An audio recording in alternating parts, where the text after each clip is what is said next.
কৈ কৰাৰ প্ৰয়োজন নাই আমি নগাঁৱত দেখিলো নগাঁৱৰ পাছত এবাৰ তিনিচুকীয়াত এজন খিলঞ্জীয়া যুৱকক এদৰে প্ৰহাৰ কৰা হ'ল আৰু চুৰিৰ অভিযোগত প্ৰহাৰ কৰিলে নৌসাদ নামৰ এজন যুৱকে নৌসাদ হুছেইন নাম হৈছে নাজিৰ এই ঘটনাক কেন্দ্ৰ কৰি তিনিচুকীয়াৰ ডুমডুমাৰ তালাপত এতিয়াও এক চেপা উত্তেজনাই বিৰাজ কৰি আছে কালিৰ দিনটোত ডেলিভাৰী বয় হিচাপে কৰ্মৰত এজন অসমীয়া যুৱক নাম হৈছে প্ৰণৱজ্যোতি মৰাণ আৰু প্ৰণৱজ্যোতি মৰাণৰ ঘৰ হৈছে টেঙাখাটৰ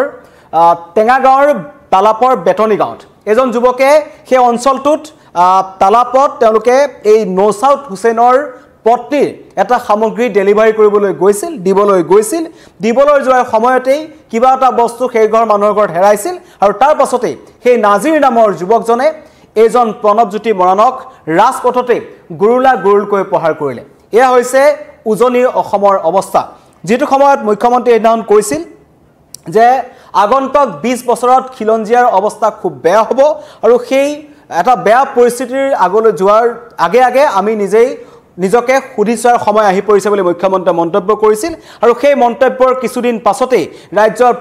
প্ৰান্তে এনেকুৱাবোৰ ঘটনা সংঘটিত হৈছে নগাঁৱত হেদিনাখন ঢাকাইপতি বুলি যেটো অঞ্চল আছিল পিছত কালিৰ দিনটোত হেতু ৰূপকৰ চক কৰি দিয়া হ'ল তাত এজন যুৱকক হৰ্ণ বজোৱাৰ কাৰণে এজন সংখ্যালঘু যুৱকে উপৰ্যুপৰি এটা হেলমেটেৰে মাৰি মূৰ ফালি দিছিল পৰৱৰ্তী পৰ্যায়ত সমগ্ৰ ঘটনাক লৈ যেতিয়া ৰাজ্যজুৰি তীব্ৰ প্ৰতিক্ৰিয়াৰ সৃষ্টি হ'ল তাৰ পাছত সেইজন যুৱকক গ্ৰেপ্তাৰ কৰা হ'ল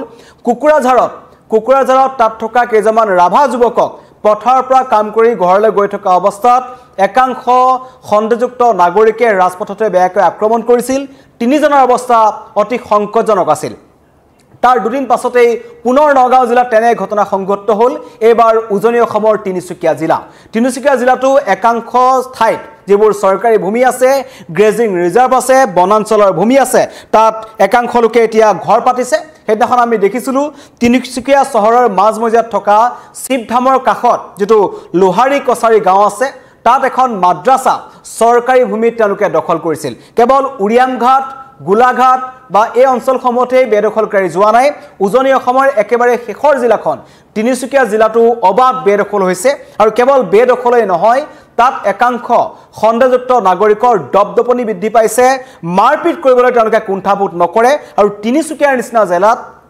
ডুমডুমাৰ তালাপত ডেলিভাৰী বয় হিচাপে কৰ্মৰত এজন অসমীয়া যুৱকক এদৰে মাৰি কাপোৰ কানি ফালি দিয়া হ'ল আৰু তেখেতক ৰাজপথতে আক্ৰমণ কৰা হ'ল এয়া হৈছে বৰ্তমান উজনি অসমত খিলঞ্জীয়াৰ অৱস্থা যেটো সময়ত সমগ্ৰ জাতীয় দল সংগঠনসমূহে উজনি অসমত বিশেষকৈ মিয়া খেদা আন্দোলন তেওঁলোকে চলাই আছে আৰু সেই আন্দোলনক সম্পূৰ্ণ সমৰ্থন মুখ্যমন্ত্ৰীৰ ফালৰ পৰা আগবঢ়োৱা হৈছিল আৰু মুখ্যমন্ত্ৰীয়ে কৈছিল যে এই আন্দোলনলৈ মোৰ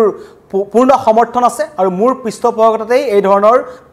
আন্দোলন চলি আছে কিন্তু সেই আন্দোলন চলি থকাৰ মাজতেই দল সংগঠনক কেৰেপ নকৰি একাংশ খণ্ডযুক্ত নাগৰিকে এই ধৰণৰ আক্ৰমণ চলাই গৈছে একাংশ থলুৱা যুৱকক তেওঁলোকে আক্ৰমণ কৰিছে মাৰপিট কৰিছে আৰু কালিৰ যেটো ঘটনা সংঘটিত হ'ল সেই ঘটনাই কিন্তু সকলোৰে চকু কপালত তুলিছে কাৰণ তিনিচুকীয়া জিলাখনত বিভিন্ন দল সংগঠন আছে মৰাণ ছাত্ৰ সন্থা আছে মটক ছাত্ৰ সন্থা আছে যথেষ্ট শক্তিশালী মৰাণ ছাত্ৰ সন্থা মটক ছাত্ৰ সন্থা কিন্তু তেওঁলোককো কেৰেপ নকৰে এই নৌসাদ হুছেইন নাজিৰৰ দৰে একাংশ যুৱকে যিসকলে পোনপটীয়াকৈ তেওঁলোকে চুৰিৰ অপৰাধত এজন যুৱকক মাৰপিট কৰিছিল যুৱকজনে যদি চুৰি কৰিছিল আৰক্ষীক খবৰ দিব লাগিছিল কিন্তু পৰিৱৰ্তে আইন হাতত তুলি ল'লে আৰু পৰিস্থিতি উত্তপ্ত হয় পিছত তাত আৰক্ষী উপস্থিত হৈ ঘটনাৰ বুজ লোৱাৰ চেষ্টা কৰিলে কিন্তু এতিয়ালৈকে ৰহস্যজনকভাৱে এইজন যুৱকক গ্ৰেপ্তাৰ কৰিবলৈ সক্ষম নাই যিজনৰ নেতৃত্বত এজন প্ৰণৱজ্যোতি মৰাণৰ ওপৰত এটা ভয়ংকৰ আক্ৰমণ হ'ল ঘটনাৰ সময় কিছু মন্তব্য আমাৰ ওচৰত আহিছে আমি আপোনালোকক শুনা বিচাৰিছো যিগৰাকী মিয়াই আচলতে আমাৰ সন্তান আমাৰ ভূমিপুত্ৰ ল'ৰাটোক মাৰপিট কৰিছে তেওঁৰ ওপৰত আমি এজাহাৰ দাখিল কৰিছোঁ আৰু যিগৰাকী মিয়া তেওঁৰ ভায়েকে আচলতে এই থানাৰ সন্মুখত দা লৈ আচলতে আমাক কাটিবলৈ আহিছিলে তেওঁৰ ওপৰতো আমি এজাহাৰ দাখিল কৰিছোঁ আৰু আমি পুনৰবাৰ সকীয়াই দিব বিচাৰিছোঁ এই মিয়াই যে দা লৈ কিবা লৈ আমাক ভয় ভাবুকি দিব আমি দাহৰ কাৰণে ভয় নাখাওঁ আমাৰ হেংদাং এতিয়াও আছে হেংদাং লৈ কিন্তু আমি তেওঁলোকক বহু খেদন দিম এয়া স্পষ্ট কথা স্থানীয় ৰাইজৰ মন্তব্য শুনিলে কেনেকৈ ভয়ংকৰ আক্ৰমণ হ'ল আৰু অতি চিন্তনীয়ভাৱে উজনি অসমত একাংশ খণ্ডযুক্ত নাগৰিকৰ বা একাংশ সংখ্যালঘু নাগৰিকৰ যিসকল সেই অঞ্চলসমূহত নতুন সেইটো এটা কথা কাৰণ উজনি অসমখনৰ বিশেষকৈ তিনিচুকীয়া জিলাখনত এই ডুমডুমা তালাপ এই অঞ্চলসমূহত চাহ বাগান অঞ্চল আছে আৰু চাহ জনগোষ্ঠীৰ লোক আছে আৰু তাৰ বাহিৰে তাত মৰাণ আৰু মটক লোকসকল আছে আৰু যিখন তালাপ মূল চহৰ আছে মূল চহৰখনত একাংশ বিহাৰী আৰু বেংগলী সম্প্ৰদায়ৰ লোক আছে তাৰ বাহিৰে হঠাৎ কিন্তু অতি ৰহস্যজনকভাৱে এই ডুমডুমা তালাপ তিনিচুকীয়া শুকান পুখুৰী লোহাৰী কছাৰী গাঁও থাৰ্মেল অঞ্চল হৈ গ'ল এই অঞ্চলসমূহত 15-20 বছৰৰ সময়ছোৱাতে কিন্তু একাংশ খণ্ডযুক্ত নাগৰিকৰ ঘৰ এটাৰ পিছত এটা এনেকৈ জুপুৰি হৈ এতিয়া এখন দুখন গাঁৱত পৰিণত হৈছে আৰু এতিয়া সেই অঞ্চলসমূহত তেওঁলোকে মাদ্ৰাসা গঠন কৰিছে মাদ্ৰাসা নিৰ্মাণ কৰিছে কিন্তু মাদ্ৰাসা নিৰ্মাণ কৰাৰ কথা তেওঁলোকে স্থানীয় ৰাইজৰ সৈতে পতা নাই তেওঁলোকে নিজাববীয়াকৈ তেওঁলোকে মাদ্ৰাসা নিৰ্মাণ কৰিছে মছজিদ নিৰ্মাণ কৰিছে কোনে তেওঁলোকক সেইবোৰৰ কাৰণে ধন সংগ্ৰহ কৰিছে বা ধন দিছে সকলো ৰহস্যৰ আৱৰ্তত তিনিচুকীয়া জিলাটো ফিনিছ আছাম জেহাদৰ এটা ভয়ংকৰ শিপা বিচাৰি পোৱা গৈছে কিছুদিন পূৰ্বে আমাৰ যিটো ৰাজহ বিভাগ আছে ৰাজহ বিভাগৰ ফালৰ পৰা এটা তথ্য উলিয়াইছিল যোগেন মোহনে সেই তথ্যটো দিছিল মন্ত্ৰীয়ে তেওঁ দেখুৱাইছিল তিনিচুকীয়া জিলাখনত সৰ্বাধিক চৰকাৰী ভূমি বেদখল হৈ আছে এখন সৰু জিলা তিনিচুকীয়া জিলা উজনি অসমৰ একেবাৰে মূৰত আছে জিলাখন কিন্তু সেই জিলাখনত আগতে খুব বেছি তিনিচুকীয়া মূল চহৰখনত একাংশ বেছিকৈ বিহাৰী সম্প্ৰদায়ৰ লোক আৰু বেংগলী সম্প্ৰদায়ৰ লোকসকল আছিল আৰু বাকি গাঁও এলেকাসমূহত অসমীয়া লোকসকল আছিল য'ত প্ৰায় সংখ্যকে মৰাণ আৰু মটক জনগোষ্ঠীৰ লোক হয় কিন্তু এতিয়া অতি ৰহস্যজনকভাৱে চৰকাৰী ভূমিসমূহত বা বনাঞ্চলৰ ভূমিসমূহত একাংশ খণ্ডযুক্ত বেদখলকাৰী আহিছে আৰু 4 দিন পূৰ্বে তাত আটাচুৰ সহযোগত 10টা খণ্ডযুক্ত নাগৰিকক ধৰা হৈছিল যিকিজনে অৰুণাচললৈ যাবলৈ চেষ্টা কৰি আছিল আৰু তিনিচুকীয়ালৈ যিমান সকল লোক কাম কৰিবলৈ আহে এবাৰ কাম কৰিবলৈ অহাৰ পাছত তেওঁলোক পুনৰ ঘূৰি নাযায় আৰু পৰৱৰ্তী পৰ্যায়ত তেওঁলোকে তাতেই থাকি লয় আৰু তাতেই তেওঁলোকে ঘৰ নিৰ্মাণ কৰে পিছত তেওঁলোকে একোখন গাঁৱলৈ সেই ঘৰসমূহ ৰূপান্তৰিত হয় আৰু তাৰ পাছৰ পৰিস্থিতি হৈছে এয়া চৰম অস্তিত্বৰ সংকটত আছে খিলঞ্জীয়া লোকসকল বিশেষকৈ এই শিৱসাগৰ জিলাৰ পৰা যেটো এটা অভিযান আৰম্ভ হৈছে লাচিত সেনা বা আহোম সেনা বিভিন্ন ধৰণৰ জাতীয়তাবাদী যুৱ ছাত্ৰ পৰিষদ সকলোৱে একেমুখে কৈছে যে খিলঞ্জীয়াৰ সুৰক্ষাৰ স্বাৰ্থত চৰকাৰে কাম কৰক চৰকাৰে উচ্ছেদ অভিযানো চলাইছে কিন্তু উচ্ছেদ অভিযান চলি থকাৰ মাজত নগাঁৱৰ পাছত এবাৰ উজনি অসমত প্ৰণৱজ্যোতি মৰাণ নামৰ এজন যুৱকক গুৰুলকৈ প্ৰহাৰ কৰিলে নৌচাদ হুছেইন উৰফে নাজিৰ নামৰ যুৱকজনে প্ৰণৱজ্যোতি মৰাণৰ বিৰুদ্ধে অভিযোগ উত্থাপন হৈছিল যে প্ৰণৱজ্যোতি মৰাণে চুৰি কৰিছে কিন্তু প্ৰণৱজ্যোতি মৰাণে স্পষ্টকৈ কৈছিল তাত থকা স্থানীয় ৰাইজে এটো কথা প্ৰত্যক্ষ কৰিছিল যে এটো এটা পৰিকল্পিত আক্ৰমণ আছিল তাৰ পিছতে মানুহৰ মনত প্ৰশ্ন উত্থাপন হৈছে আৰু কিমান খিলঞ্জীয়াৰ ওপৰত আক্ৰমণ হ'ব এইখন চৰকাৰে এটা কথা কৈছিল যে এইখন চৰকাৰৰ দিনত খিলঞ্জীয়াৰ সুৰক্ষা সুনিশ্চিত কৰা হ'ব খিলঞ্জীয়াসকলে আটাইতকৈ আগত তেওঁলোকৰ সুৰক্ষা থাকিব কিন্তু আমি দেখিলো উৰিয়াম ঘাটত এতিয়া সীমান্তত নগাৰ সন্ত্ৰাসত উজাগৰি নিশা কটাব লগা হৈছে খিলঞ্জীয়া লোকসকলে শিৱসাগৰ জিলাখনত যদি ক'বলৈ যাওঁ যমুনা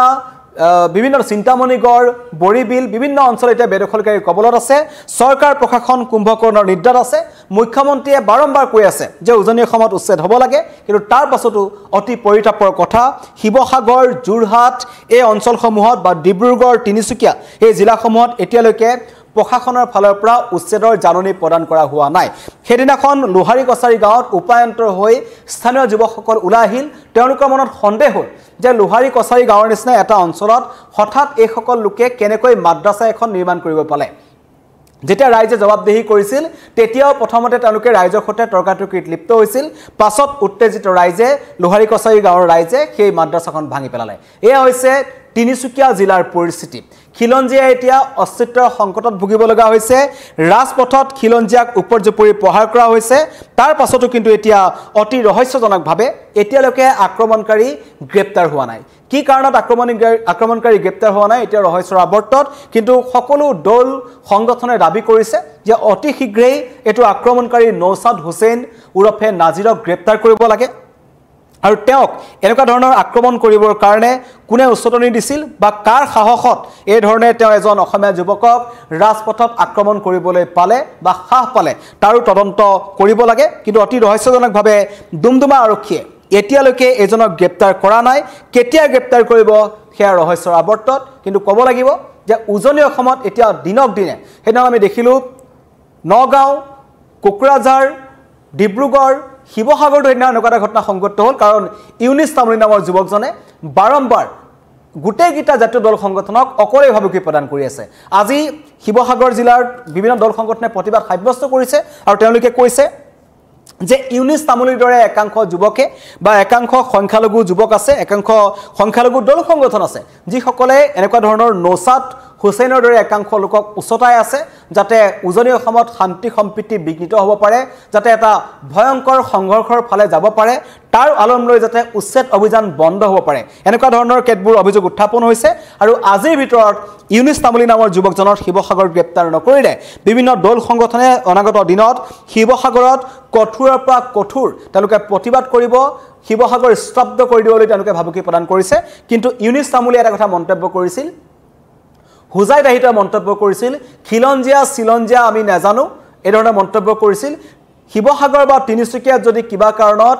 বাংলাদেশী আহি থাকে তেতিয়াও দল সংগঠন তেওঁলোকক খেদিবলৈ কোন বুলি তেওঁ প্ৰশ্ন উত্থাপন কৰিছিল এইজন ইউনিছ তামুলীৰ একাংশ নৌচাদ হুছেইনৰ দৰে সন্দেহযুক্ত নাগৰিকৰ প্ৰতি ইমান দৰদ কিয় তাক লৈ প্ৰশ্ন উত্থাপন হৈছে কিন্তু বিভিন্ন বিতৰ্ক বিবাদ চলি থকাৰ মাজত কিন্তু খিলঞ্জিয়াৰ সুৰক্ষা আজিও সুনিশ্চিত নহয় হেতু বাৰম্বাৰ প্ৰমাণ হৈছে নগাঁও মাজমজিয়াৰ ঢাকাইপতি এতিয়া তিনিচুকীয়াৰ জিলাৰ ডুমডুমাৰ তালাপৰ যি অঞ্চল আছে তাত এই ধৰণৰ ঘটনা সংঘটিত হ'ল কিন্তু এই অঞ্চলসমূহত পূৰ্বতে কেৱল অসমীয়া জনবসতি প্ৰধান অঞ্চল বুলি জনা যায় আৰু তাত যেহেতু ডুমডুমা তিনিচুকীয়া জিলাখনত যথেষ্ট চাহ বাগান আছে তাত একাংশ চাহ বাগানীয়া লোক বসবাস কৰে আৰু অসমীয়া লোকসকল আৰু বাগানৰ লোকসকলৰ মাজত এটা শান্তি সম্প্ৰীতি আছে বছৰ বছৰ ধৰি তেওঁলোকে শান্তি সম্প্ৰীতিৰ মাজত জীয়াই আছে কোনো ধৰণৰ হাই কাজিয়া নাই কিন্তু একাংশ এই নৌচাদ হুছেইনৰ দৰে লোক আহিছে যিসকল 20-25 বছৰ আগত তাত আহি তেওঁলোকে থিতাপি পাতিছে ক'ৰ পৰা তেওঁলোক আহিল সকলো ৰহস্যৰ আৱৰ্তত কিন্তু এতিয়া তেওঁলোক উঠি ৰজা বহি ৰজা তেওঁলোকে এতিয়া মৰাণ সম্প্ৰদায়ৰ লোককো মাৰপিট কৰিব পাৰে তেওঁলোকে মৰাণ ছাত্ৰ সন্থাকো গুৰুত্ব প্ৰদান নকৰে তেওঁলোকে মটক ছাত্ৰ সন্থাকো গুৰুত্ব প্ৰদান নকৰে এতিয়া তেওঁলোকৰে জয় জয় ময় ময় হৈছে